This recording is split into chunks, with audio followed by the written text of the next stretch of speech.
Since we have had requests for a good game, I decided to review a game I actually enjoyed playing, even if I'm not sure why.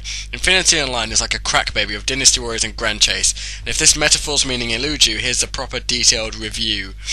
The story in Infinity Online is hard to get a hold of as it's conveyed through a number of in-game engine text-bubbled cutscenes, although the player will rarely get to see them, as the group leader will always skip them.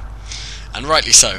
The anime-esque graphics in Infinity Online aren't by any means unique, but they do their job at creating eccentric and very over-the-top character designs that give the game a childish feel that does draw you in and helps establish a character-specific fighting style. It's nothing amazingly new, as the woman with the spear is obviously the fast one, while the huge guy with the 7x5 foot pipe is powerful. The gameplay in Infinity Online is stage-based, as in there is no world to explore. You enter a room, click ready, then appear in a straight map, faced with a seemingly endless array of monsters who seem worryingly enthusiastic to introduce your face to your rectum. But this does not distract from the fact that the game is unendingly fun, if like me you're a fan of the Dynasty Warriors games. The skills you learn are bought in a shop, and you perform them using a combination on the right and left click keys. This symbol becomes either tiresome or a blessing depending on the skills you buy and how good at timing you are.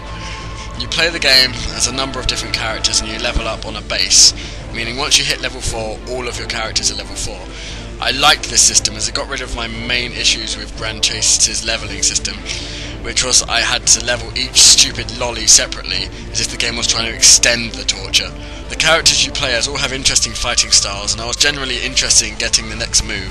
The only issue with this being that your players seem to suffer from narcoleptic amnesia, as you forget the skills you've learned after a number of days depending on how much money you spent on it. That's the dumbest gameplay element I've ever had the misfortune to come across. The community in this game can be a bit dismissive of low levels at times due to the fact the game chooses a server you play on randomly. This means on several occasions I was left in a server full of level 30 plus people all doing levels and apps that I couldn't do, and kicking me from the group if I even tried to join. I honestly don't see why they couldn't just let me come along. I would have taken... I take low levels along in World of Warcraft all the times. I take low people along in Decaron all the times. Why is it being low level, such a big sin in this game? The music in this game can be slightly repetitive, especially if you have to spend any amount of time in the lobby area. But it's not bad music, but it's not amazing orchestral scores. It's just there. The characters all look mostly the same apart from gear variations and weapons. The worst feature of this game by far is the fucking sound effects.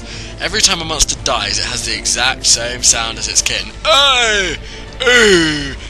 Over and over. If you hear it over 300 times, you really want to make sure you cut its stupid boar-like head off every time, so it doesn't do it again.